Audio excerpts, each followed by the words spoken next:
안녕하세요. 명쾌한 최 원장입니다. 알러지를 치료하다 보니까 정말 신기한 일이 있었습니다. 제 눈에는 알러지 환자가 맞는데 각종 알러겐에 대해서 뇌가 유난스럽게 반응하는 캐릭터일 뿐인데 병원에 가면 정신과 진단을 받고 오시거든요. 알러지 때문에 뇌기능이 타격을 받는 경우에 알러겐을 피하거나 탈감작 치료를 하면 뇌질환의 증상이 호전됩니다. 명쾌한 알러지 치료를 통해서 각종 신경계 질환이 호전될 수 있다는 말이죠. 그런데 그 말을 근거 없는 저만의 뇌피셜 이론이라고 여기시는 분들이 많고 신경정신과 약으로 증상을 억누르는 것을 보니 제가 좀 마음이 많이 아픕니다. 그래서 오늘은 뇌질환을 유발하는 알러지의 메커니즘에 대해서 이야기해 보려고 합니다. 오늘 제가 언급하는 알러지로 인한 뇌질환의 종류가 어느 정도냐면 이쪽 끝에서 저쪽 끝까지 다 포함됩니다. 쉽게 말해서 브레인포그, 두통, 불면증, 수면장애, 학습장애, 난독증, 우울증, 공황장애, 정서불안, 무기력증 등 일상적인 불편 증상에서부터 자폐 스펙트럼 장애, 조현병, 자가면역, 뇌염, 알츠하이머, 파킨슨, 다발성 경화증, 치매 등의 중증 질환까지도 뇌신경계에 과민 반응을 일으키는 알러지와 연관될 수 있다는 말을 드리려고 합니다. 뇌 이야기로 바로 들어가고 싶은데 잘 이해가 되려면 장 이야기부터 시작해야 됩니다.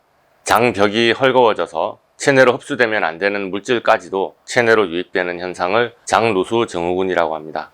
장누수 증후군은 알러지의 원인으로 잘 알려져 있습니다. 제대로 소화되지 않은 큰 덩어리나 장벽이 걸러내야 하는 독성 물질이 체내로 유입되니 체내의 면역 시스템이 작동해서 알러지 반응이 일어나는 것이 당연하겠죠. 왜 뜬금없이 장 이야기를 하나 하시겠지만 장벽의 걸름망이 헐거워지는 것과 동일한 패턴으로 뇌의 방음막이 헐거워지거든요. 뇌누수라고 합니다.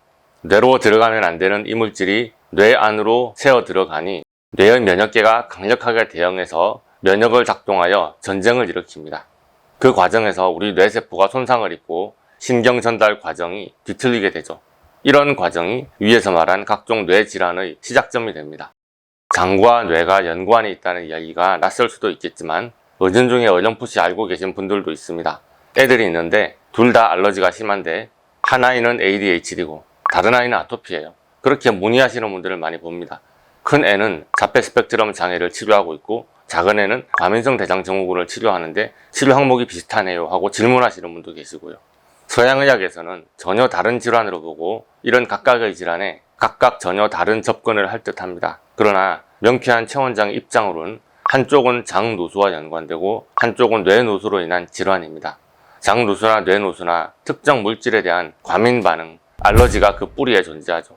장누수 증후군이나 뇌신경계 질환이나 면역계의 과민 반응, 알러지를 치료하면 호전 반응이 나타납니다. 어떻게 치료하나 말하기 전에 도대체 뇌혈관 장벽, 뇌의 방어벽이 왜 헐거워질까를 알아야 됩니다.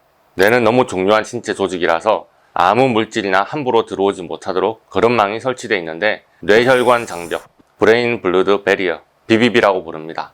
소장 상피세포가 일종의 거름망 기능을 하는 것과 비슷하지만 뇌의 BBB는 소장의 거름망과 비교할 수 없을 정도로 훨씬 미세하게 조절됩니다.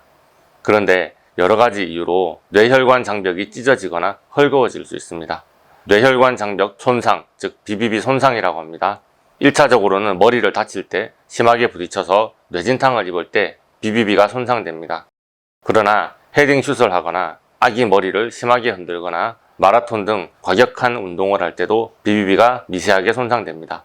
손상된 거름망은 약 4시간 내에 회복되지만 손상이 반복되고 누적된다면 문제가 심각해질 수 있겠죠.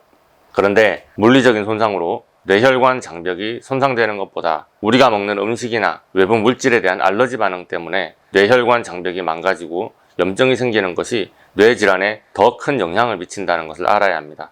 알러지가 있는 음식을 많이 먹습니다. 소화가 잘 안 된 덩어리가 느슨한 장벽 내로 침투합니다.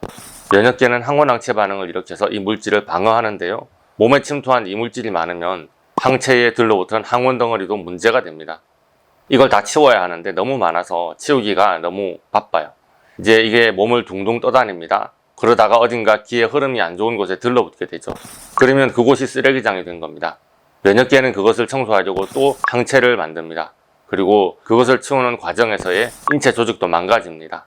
또 망가진 인체 조직을 치우려고 다시 항체를 만들고 이것이 반복될수록 내 몸을 공격하는 항체가 점점 더 생기게 됩니다. 자가 면역 반응의 시작이죠. 이런 반응이 우리 뇌를 방어하는 뇌혈관 장벽에서도 일어날 수 있고, 더 나아가서는 뇌혈관 장벽의 안쪽, 우리 뇌세포에서도 이런 현상이 벌어질 수 있다고 말하는 겁니다. 뇌에 염증이 생기고 각종 뇌질환이 생기게 되는 것이죠. 제가 아는 한 모든 뇌기능 장애는 뇌혈관 장벽이 손상되는 것과 관련이 있습니다. 뇌혈관 장벽이 손상되면 신경기능이 저하되고 시냅스가 손상되며 향정신성 약물의 효과가 떨어지고 내성이 증가합니다. 뇌의 어느 위치에서 얼마만큼 손상되었는가에 따라서 뇌안개, 건망증, 주의력 결핍, 과잉행동 장애, 발작, 불안, 우울증, 조현병, 양극성 장애, 언어장애, 자폐, 종국에는 치매나 파킨슨병, 다발성 경화증 등의 뇌기능 장애로 연결됩니다. 자, 명쾌한 최원장 스타일의 뇌기능 장애 치료에 대해서 잠깐 말씀드립니다. 제가 보유한 바이알 중에서 가장 많은 비율을 차지하고 있는 것이 무엇인지 아시나요? 바로 뇌 조직 바이알입니다. 뇌를 수백 개 이상의 부위로 쪼개서 뇌의 위치별, 기능별로 분류된 바이알을 보유하고 있습니다. 또 뇌의 병리, 질환 바이알과 각 뇌 부위에 대한 항체 바이알이 또 따로 있습니다. 여러분께서 어지간히 상상할 수 있는 대부분의 뇌신경계 질환을 커버할 수 있는 바이알을 가지고 있다고 생각합니다. 약 1000개가 넘어가는데 뇌 병리 조직에 대한 바이알에 대한 내용은 아직도 제가 한 번도 공개한 일이 없네요. 차차 하기로 하겠고요. 명쾌한 알러지 치료로 장루수 증후군이 호전될 수 있습니다. 그런데 장루수와 비슷한 원리로 뇌루수가 발생되죠. 알러지와 연관된 뇌기능 저하 또한 명쾌한 알러지 치료로 호전될 수 있습니다. 네, 지금 알츠하이머, 파킨슨, 자폐 스펙트럼 장애 등의 뇌 질환이 알러지 치료로 호전될 수 있다는 말을 하는 중입니다. 모든 알츠하이머와 모든 자폐 스펙트럼 장애가 다 알러지 질환이라고 말하고 싶지는 않습니다. 그러나 알러지가 원인이 돼서 뇌기능 저하 증상이 생겼고 그것이 질환으로 진단을 받았다면 알러지성 치매, 알러지성 알츠하이머, 알러지성 헌팅턴병, 알러지성 파킨슨병, 알러지성 뇌종양, 알러지성 알코올 중독, 알러지성 알코올성 치매 등은 알러지 치료로 좋아질 수 있을 거라고 감히 말씀드리겠습니다. 다발성 경화증은 그 자체가 자가 면역 질환이니까 알러지의 범주에 들어있는 것이 맞고요. 오늘은 뇌질환에 대한 첫 번째 영상입니다. 전체 뇌질환 중에서 알러지가 원인이 되는 경우가 얼마나 되는지 그것이 궁금하실 텐데요. 차차 공개하기로 하고 알츠하이머뿐만 아니라 각각의 뇌질환에 대한 이야기를 차츰 영상으로 올려놓겠습니다. 유튜브에 힘낼 수 있도록 좋아요, 구독, 알림 설정 많이 부탁드립니다. 그리고 궁금한 것이 있으시면 댓글을 달아주시고요. 프라이버시가 중요하신 분들은 네이버 톡톡으로 메시지를 주시기 바랍니다. 감사합니다.